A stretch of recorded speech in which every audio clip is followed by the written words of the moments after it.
ಲೋಕಸಭಾ ಚುನಾವಣೆಯಲ್ಲಿ ಪ್ರಹ್ಲಾದ್ ಜೋಶಿ ಅವರ ಗೆಲುವಿಗೆ ಹಗಲಿರುಳು ಶ್ರಮಿಸಿದ ಬಿಜೆಪಿ ಕಾರ್ಯಕರ್ತರು ಹಾಗೂ ಜೋಶಿ ಅವರ ಗೆಲುವಿಗೆ ಕಾರಣೀಕರ್ತರಾದ ಮತದಾರರಿಗೆ ಧಾರವಾಡ ಕೃಷಿ ವಿಶ್ವವಿದ್ಯಾಲಯದ ಎದುರಿಗೆ ಇರುವ ಸಿಎಸ್ ಪಾಟೀಲ್ ಕಲ್ಯಾಣ ಮಂಟಪದಲ್ಲಿ ಕೃತಜ್ಞತಾ ಸಮಾರಂಭ ಹಮ್ಮಿಕೊಳ್ಳಲಾಗಿತ್ತು.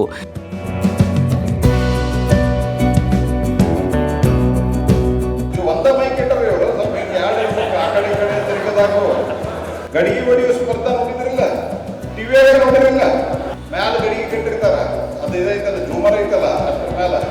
ಅದಾದ ನಂತರ ಒಂದು 7-8 ಜನ ಕೂಡಿ ಫಸ್ಟ್ ಒಂದು ಮಾಡಿ ಬರ್ತಾರ. ಆಮೇಲೆ ಒಂದು 3-4 ಜನ ಅದ್ರ ಮೇಲೆ ಹತ್ತಾರ. ಅದರ ಆದ್ಮೇಲೆ ಒಂದು 2-3 ಜನ ಹತ್ತಾರ. ಅದರ ಮೇಲೆ ಒಬ್ಬ ನಿಂತಾನ.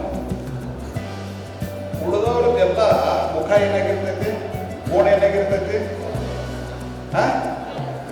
ಏನಾಗಿರ್ತೈತಿ, ನೆಲ ನೋಡ್ತಿರ್ತೈತಿ. ಅವ್ರ ಮುಖ ಯಾರಿಗೂ ಕಾಣ್ತಿರೋದಿಲ್ಲ. ಟಿವಿ ಒಳಗೂ ಹೊಡಿತಿರ್ಬೇಕಾದ್ರೆ ಯಾರ ಮುಖ ಕಾಣ್ತಿರ್ತೈತಿ, ಹೊಡಿಯೋ.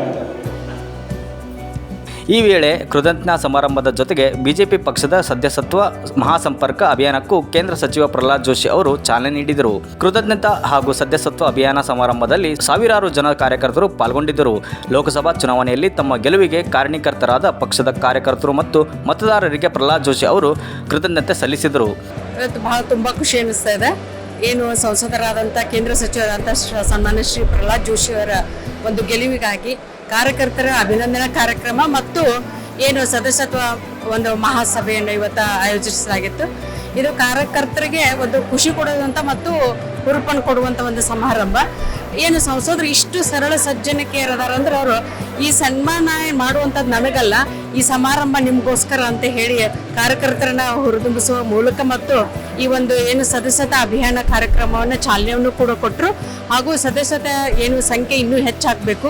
ಮುಂಬರುವಂಥ ಏನು ಜಿಲ್ಲಾ ಪಂಚಾಯತಿ ಚುನಾವಣೆಯ ಗೆಲುವಿಗಾಗಿ ಇದು ಒಂದು ಕಾರಣ ಆಗ್ತದೆ. ಮತ್ತು 5 ಕ್ಷೇತ್ರಗಳು ನಾವು ಗೆಲುವನ್ನು ಖಂಡಿತ ಅಂತ ಹೇಳಿ ಒಂದು ಎಲ್ಲರಿಗೂ ಬೆಂಬಲವನ್ನು ಮತ್ತು ಎಲ್ರಿಗೂ ಹುರುಪು ತುಂಬುವಂಥ ಕೆಲಸ ಮಾಡಿದ್ರು. ಇದು ಎಲ್ರಿಗೂ ಖುಷಿ ಕೊಡ್ತು ಮತ್ತು ಕಾರ್ಯಕರ್ತರಿಗೆ ಭಾರತೀಯ ಜನತಾ ಪಕ್ಷ ಅನ್ನೋದು ಒಂದು ದೊಡ್ಡ ಏಷ್ಯಾ ಖಂಡದಲ್ಲಿ ಒಂದು ದೊಡ್ಡ ಪಕ್ಷವಾಗಿ ಗುರುತಿಸ್ಕೊಂಡದ.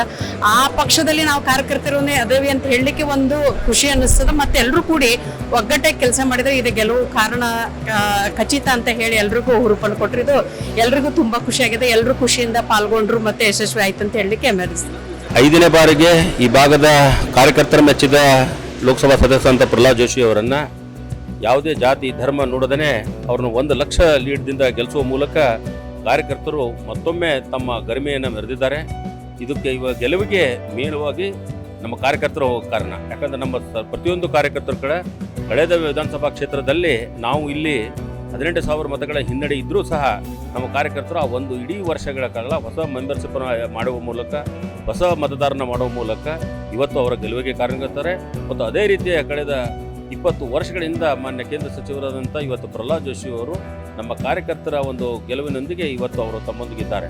ಮೇಲವಾಗಿ ಕಾರ್ಯಕರ್ತರಿಗೆ ಪ್ರತಿಯೊಂದು ಕಾರ್ಯಕರ್ತರನ್ನು ಭಾಳ ಹೆಸರುಗುಂಟ ಕರೆಯುವ ಮೂಲಕ, ಪ್ರತಿಯೊಂದು ಕಾರ್ಯಕರ್ತರ ಫೋನ್ಗಳನ್ನು ಅಟೆಂಡ್ ಆಗುವ ಮೂಲಕ ಕಾರ್ಯಕರ್ತರೇ ನನ್ನ ಮೂಲ ಜೀವಾಳ ಅನ್ನುವಂಥ ಒಂದು ಸಂದೇಶವನ್ನು ಇವತ್ತು ನೀಡಿದ್ದಾರೆ.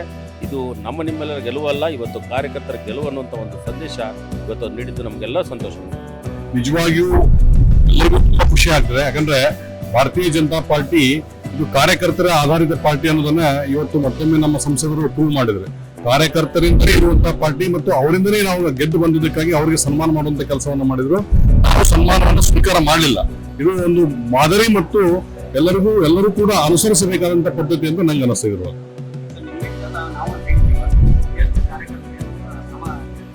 ಅದು ಅಸಾಧ್ಯ ಹೌದು ಕೂಡ. ಅದು ಕಾರ್ಯಕರ್ತರಿಂದಲೇ ಪಾರ್ಟಿ ಅನ್ನೋದನ್ನ ಅವರು ಹೇಳಿದ್ರು ಮತ್ತು ಮೊದಲಿಂದ ಭಾರತೀಯ ಜನತಾ ಪಾರ್ಟಿ ನಡ್ಕೊಂಡು ಬಂದಿದ್ದೆ ಹಂಗೆ. ಎಲ್ಲೋ ಒಂದ್ ಕಡೆ ಯಾರೋ 4 ಜನ ತಮಗೆ ಸನ್ಮಾನ ಮಾಡಿಸ್ಕೊತಾರ ಅಂದ್ರೆ ಅದು ಆ ಥರ ಇದ್ದಿದ್ದಲ್ಲ. ನಮ್ಮ ಪಾರ್ಟಿಯಿಂದನೇ ನಾವು ಇದ್ದದ್ದು ಅನ್ನೋದನ್ನ ಭಾರತೀಯ ಜನತಾ ಪಾರ್ಟಿ ಪ್ರತಿ ಸರಿಗೂ ಕೂಡ ನಡ್ಕೊಂಡು ಬಂದಿದೆ. ನಮ್ಮ ನಾಯಕರು ಕೂಡ ಆ ರೀತಿ ನಡ್ಕೊಂಡ್ ಬಂದಾರೆ. ಇಲ್ಲಿ ಮತ್ತೊಮ್ಮೆ ಅದನ್ನ ಭಾರತೀಯ ಜನತಾ ಪಾರ್ಟಿ ನಮ್ಮ ಸಂಸದರು, ನಮ್ಮ ಕೇಂದ್ರ ಸಚಿವರು ಪ್ರೂವ್ ಮಾಡಿದ್ರು, ಸಾರ್ವಜನಿಕವಾಗಿ ತಿಳಿಸಿಕೊಟ್ಟರು. ಅರ್ಥ ಆಗ್ಲಿಲ್ಲ ನನಗೆ. ಕಾರ್ಯಕರ್ತರು ಸಪೋರ್ಟ್ ಮಾಡ್ತಿರೋದು ಪ್ರಶ್ನೆ ಬರಂಗಿಲ್ಲ. ಕಾರ್ಯಕರ್ತರು ನಾವು ನಾಯಕರನ್ನು ನೋಡ್ಕೊಂಡು ಕೆಲಸ ಮಾಡಂಗಿಲ್ಲ. ನಮ್ಮೊಂದು ಧ್ಯೇಯ ಅದ. ಭಾರತೀಯ ಜನತಾ ಪಾರ್ಟಿಯ ಧ್ಯೇಯನ ಭಾರತವನ್ನ ವಿಶ್ವಗುರುವನ್ನಾಗಿ ಮಾಡ್ಬೇಕು ಅನ್ನೋದು ನಮ್ಮ ಧ್ಯೇಯ. ಅದಕ್ಕೋಸ್ಕರ ನಾವು ಈ ನಾಯಕರು ಯಾರಂತ ನೋಡಿದ್ರೆ ನಮ್ಗೆ ಆಗಲೇ ಅವ್ರು ಹೇಳಿದ್ರು ನಮ್ಮ ನಾಯಕ ಅಥವಾ ನಮ್ಮ ವಿರೋಧ ಏನಂದ್ರೆ ಕಮಲ ಮತ್ತು ಭಾರತೀಯ ಜನತಾ ಪಾರ್ಟಿ ನಮ್ಮ ಗುರಿ. ನಮ್ಮ ಭಾರತವನ್ನು ವಿಶ್ವಗುರುವನ್ನಾಗಿ ಮಾಡ್ಲಿಕ್ಕೆ ಯಾರೇ ನಾಯಕರಾದ್ರೂ ಕೂಡ ನಮ್ಮ ಕಾರ್ಯಕರ್ತರು ಹಗಲಿರುಳು ಶ್ರಮ ಹಾಕಿ ನಾವು ಕೆಲಸವನ್ನ ಮಾಡೇ ಮಾಡ್ತಾರೆ. ಅದು ನಮ್ಮ ಸಿದ್ಧಾಂತ. ಹೀಗಾಗಿ ನಾವು ನಾಯಕರನ್ನು ನೋಡಿ ವ್ಯಕ್ತಿಯನ್ನು ನೋಡಿ ಕೆಲಸ ಮಾಡಂಗಿಲ್ಲ. ನಾವು ಮಾಡ್ತಾ ಇರೋದು ಧ್ಯೇಯವನ್ನು ನೋಡ್ಕೊಂಡು ಕೆಲಸ ಮಾಡ್ತೀವಿ. ಹೀಗಾಗಿ ಸರ್ಕಾರ ಬರಲಿಕ್ಕೆ ನಮ್ದು ಅವಿರತವಾದಂತಹ ಶ್ರಮ ಇದ್ದೇ ಇರ್ತದೆ. ಈ ಕಾರ್ಯಕ್ರಮದಲ್ಲಿ ಮಾಜಿ ಶಾಸಕರಾದ ಅಮೃತ್ ದೇಸಾಯಿ, ಸೀಮಾ ಮಸೂತಿ, ವಿಧಾನ ಪರಿಷತ್ ಸದಸ್ಯ SV ಸಂಕನೂರ್, ಧಾರವಾಡ KMF ಅಧ್ಯಕ್ಷ ಶಂಕರ್ ಮುಗದ್, ಮಾಜಿ ಮೇಯರ್ ಈರೇಶ್ ಅಂಚಟಗೇರಿ, ಸಂಗನಗೌಡ, ರಾಮನಗೌಡರ್ ಸೇರಿದಂತೆ ಅನೇಕ ಬಿಜೆಪಿ ಮುಖಂಡರು ಪಾಲ್ಗೊಂಡಿದ್ದರು.